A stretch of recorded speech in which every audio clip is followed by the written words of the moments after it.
ফেসিবাদকে বাংলাদেশের মশরফ থেকে উৎখাত করেছি, কিন্তু ফেসিবাদ উৎখাত করে হাসিনা পালিয়ে গিয়েছে, কিন্তু তার প্রেতাত্মারা এখনো আছে। আমরা বলতে চাই, আমাদের যে সমস্ত নেতার উপর হত্যা হয়েছে, গুম হয়েছে, খুন হয়েছে, প্রতিটি হত্যাকাণ্ডের বিচার বাংলাদেশে তারেক রহমানের নেতৃত্বে মানুষ সেই বিচার পাবে ইনশাআল্লাহ। আমাদের সেই প্রেতাত্মাদের বিচার করার জন্য আগামী ফেব্রুয়ারিতে অন্তর্বর্তীকালীন সরকার যে নির্বাচনের ঘোষণা করেছে, আমরা বিশ্বাস করি যে সময় এবং যে মাস ঘোষণা হয়েছে তখনই সে নির্বাচন হবে। জনগণ যদি ভোট দিতে পারে, অতীতে যতগুলো নির্বাচন হয়েছে জনগণ যতবার ভোট সেন্টারে গিয়েছে প্রতিটি ভোটে বিএনপিকে জনগণ বেছে নিয়েছে।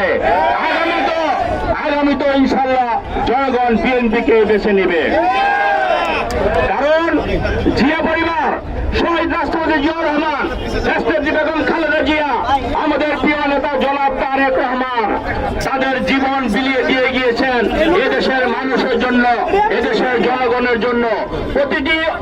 প্রতিটি প্রয়োজনে দেশের ক্রান্তিকালে ওই বিএনপি পরিবার, বিএনপি নেতাকর্মীরা এগিয়ে আসে, অন্য কোনো মানুষ কিন্তু এগিয়ে আসে না। আপনারা দেখেছেন করোনাকালীন সময়ে আপনাদেরকে নিয়ে আমরা এলাকায় কিভাবে কাজ করেছি।